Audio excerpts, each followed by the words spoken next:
everybody, and welcome back to The Real, The Raw, The Truth, with your host, as always, me, Ryan. Before we get underway, as usual, a massive thank you to our sponsors, RedRoseRecovery. Without who, none of this would be possible. Today, I'm going to introduce our football coach, Charlie.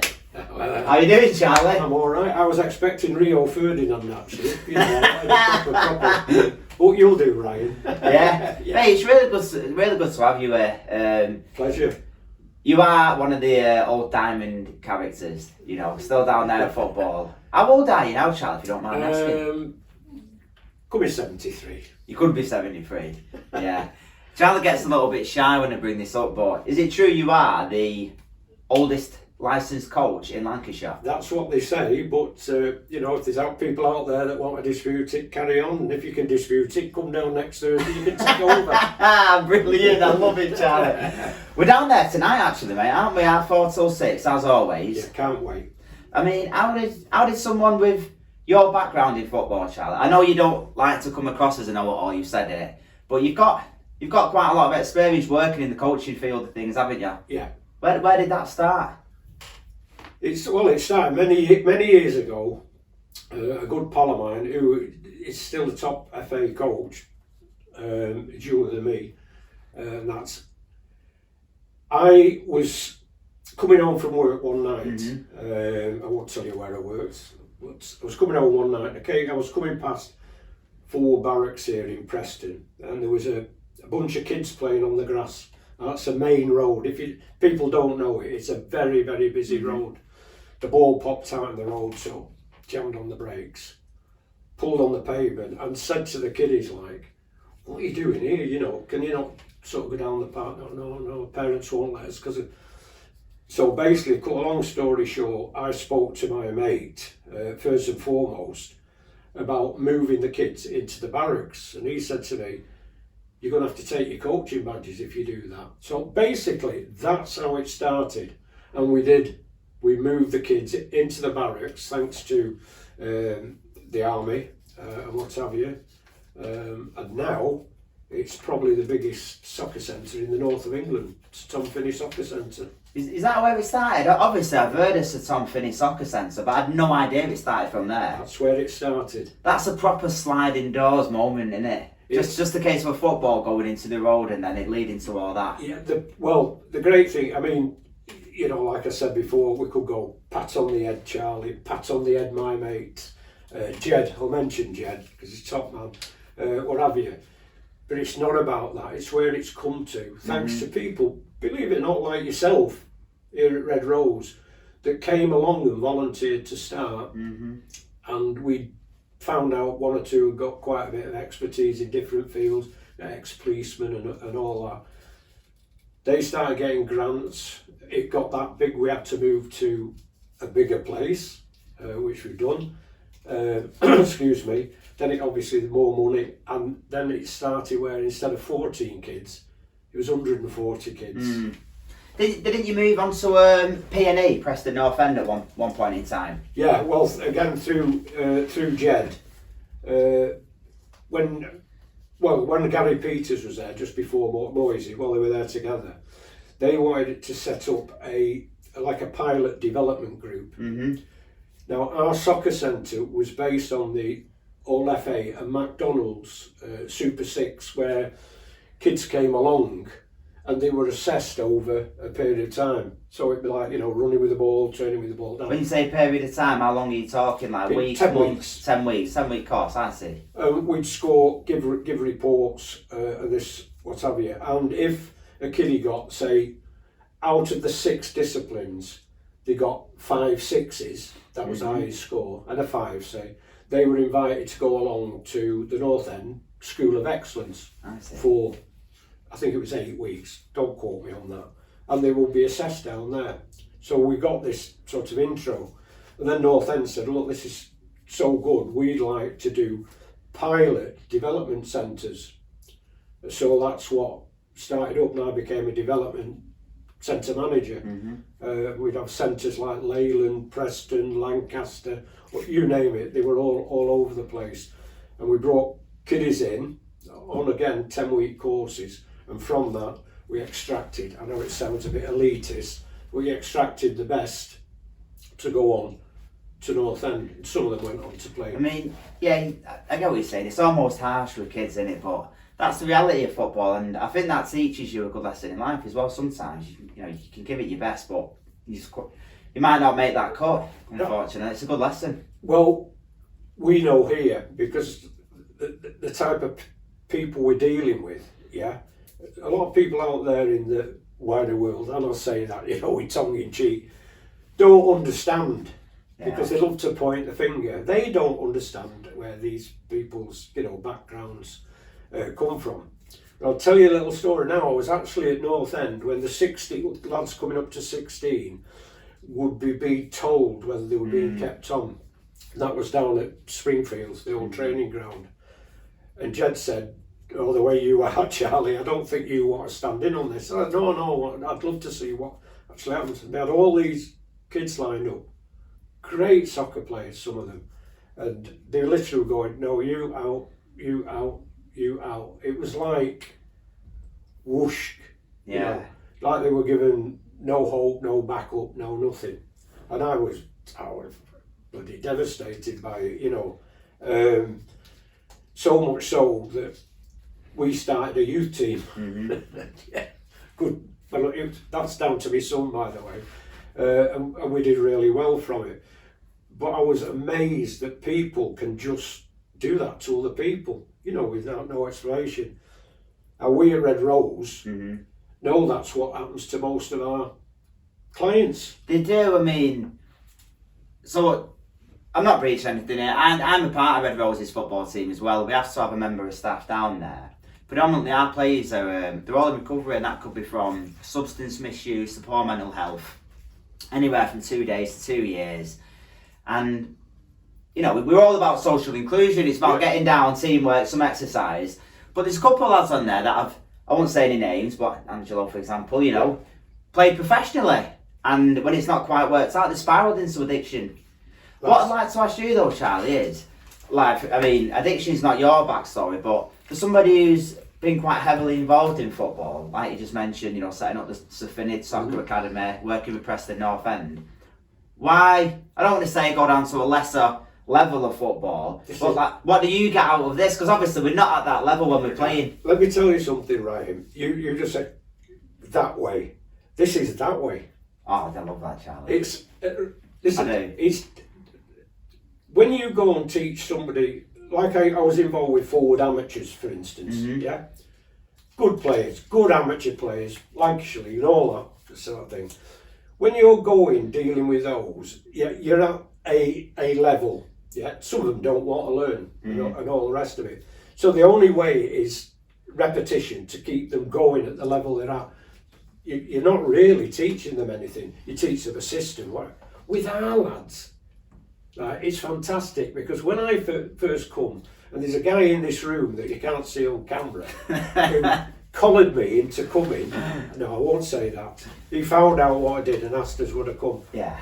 And when I first come, there was so much, I don't know if it's the right word, but there was so much anger within the lads. And I was a little bit shocked. Now I only have 2 rules at football. What's my name? Charlie. And they shout that out because if they went behind me injured, blow the whistle, stop the game, health and safety. And the other one is, and I'm not going to swear on camera, but it's when I'm talking, you're listening. Right? Yeah, I can vouch for that. Right? That's the rules. So getting that across at the very beginning, because a lot of our people, don't forget there was girls that come in as well, weren't used to any sort of rules. They broke more rules than they adhered to simply because they had to survive.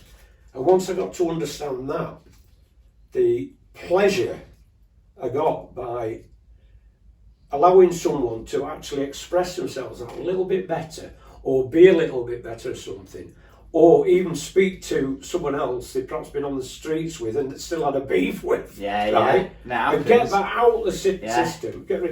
And over the course of the months and that, it's started to develop so much so that now a lot of the lads, for instance, after we finish football, go to groups together. I know they do, yeah. And they encourage each other to go to groups. So I think when you said about going there, nah, it's up there somewhere.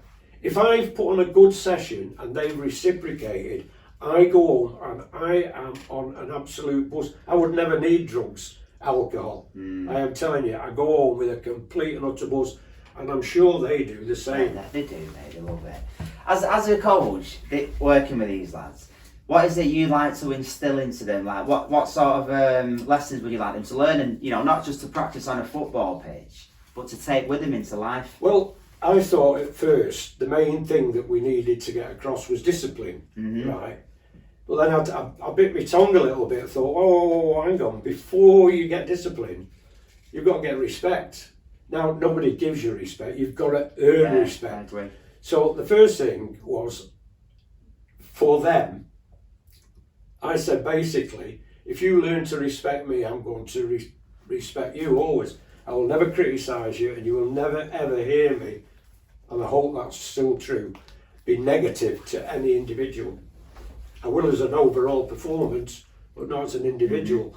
And from that, that's where we built. So I will put respect at top of the list. Discipline comes from respect. It does. From that then, communication, because that's what a lot of them lacked. They were scared of speaking to each other a lot, in case it went off somewhere on social media and misinterpreted and all that. So those are the qualities. But then, of course, you've got, as you know, we've started doing this conditioning now. Yeah, that's right. Yeah, it's the easiest one I know about it as well. Some of the lads have really, really taken to it. Because we're not pressing like we would a pro footballer. We're pressing them at their level and allowing them to succeed. So that's the other word, allowing us, to be able to succeed. Because at the end of the day, anybody working for Red Rose is looking for an exit route for these people, which is really difficult. So I hope with those few, there is other things, of course there is, banter, we have some great banter. Most football coaches would not take some of the things I take, simply because they're too much of a badge collector. Yeah. I mean, the thing. No, I'm just going to say, Charlie, we are very much a football team. But Red Rose, like I've said previously, we facilitate groups every day.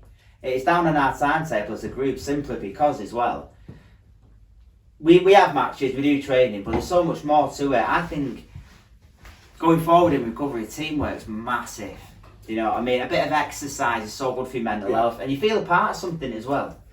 Well, then, you see, you've mentioned the main criteria, and I was hoping you'd say it rather than I did. I was just hit on one of them. Teamwork, yeah. No, you listen, we work from lived experience, I've said it many times. My background is, I've used all sorts of drugs, but alcohol was the one. Couldn't have got well and maintained any sobriety on my own. Mine was fully a team effort. Red Rose played a massive part in that and still do to this day. But the treatment centres, other people that had managed to get clean and maintain a sobriety, it was a full team effort, and I think that's what we try and implement at football, isn't it? You definitely do. I've heard you emirate into some of the lads. Is it when a certain manager were here at North End, and I got on with him really well, although a lot of the North Enders didn't like him when he went, but there was reasons he went. Who was it? Can you say? Yeah, I can say Billy Davis. Right, okay. Is that before my era? No, it's not that many years ago. But we were sat in the players' lounge before the new stand was built. Right, okay. Right. Yeah. One night after a game, great Scotsman, very, very little Scotsman. But we were talking about certain attributes in people. Yeah.